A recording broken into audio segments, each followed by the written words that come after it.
So టిట్కోయిలకు సంబంధించి మరో కీలక అప్డేట్ అయితే రావడం జరిగింది. టిట్కో ఇళ్లలో అక్రమాలు విచారణకు త్రిసభ్య కమిటీ అంటే 3 సభ్యుల కమిటీ అయితే వేయడం జరిగింది. 3 సభ్యులతో కూడిన కమిటీని అయితే టిట్కోయిలకు సంబంధించి వేయడం అయితే జరిగిందనమాట. చైర్మన్గా మున్సిపల్ అడ్మినిస్ట్రేటివ్ అయితే ఉంటారన్నమాట. డైరెక్టర్ అయితే హరినారాయణ గారు అనమాట. సభ్యులుగా మెప్మా మిషన్ డైరెక్టర్ టిట్కో ఎండి నియామకం, నెల రోజుల్లో నివేదికకు ఆదేశాలు, ప్రభుత్వ ఉత్తర్వులు కూడా జారీ చేయడం అయితే జరిగిందనమాట.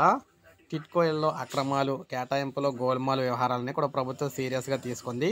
దీనిపై పూర్తి స్థాయిలో విచారణకు కమిటీని కూడా నియమిస్తూ ఉత్తర్వులు జారీ చేసింది. 2014-2019 మధ్య కాలంలో రాష్ట్రానికి మంజూరైన ఇళ్లతో పాటు ఎంపిక చేసిన లబ్ధిదారుల వివరాలను సేకరిస్తూ ఉంది. లబ్ధిదారులు కిస్తీలు వారీగా జరిపిన చెల్లింపులు పక్కదారి పట్టాయనే ఫిర్యాదులు కూడా అందుతూ ఉన్నాయి. ఈ నెల మొదటి వారంలో సీఎం చంద్రబాబు దీనికి సంబంధించి విశాఖపట్నం వెళ్ళినప్పుడు కూడా ఇలాగైతే ఫిర్యాదులు అయితే చేయడం జరిగిందనమాట. సో దీంతో కీలక విచారణ అయితే మొదలు పెట్టడం అయితే జరిగింది. 3 సభ్యులతో ఈ విచారణ అయితే సాగుతుందన్నమాట. సో అర్హులకి అయితే న్యాయం జరుగుతుంది. సో ఇది మనకు అప్డేట్. ఒక లైక్ చేయండి, సబ్స్క్రైబ్ చేసుకోండి, మన ఛానల్ సబ్స్క్రైబ్ చేసుకోండి.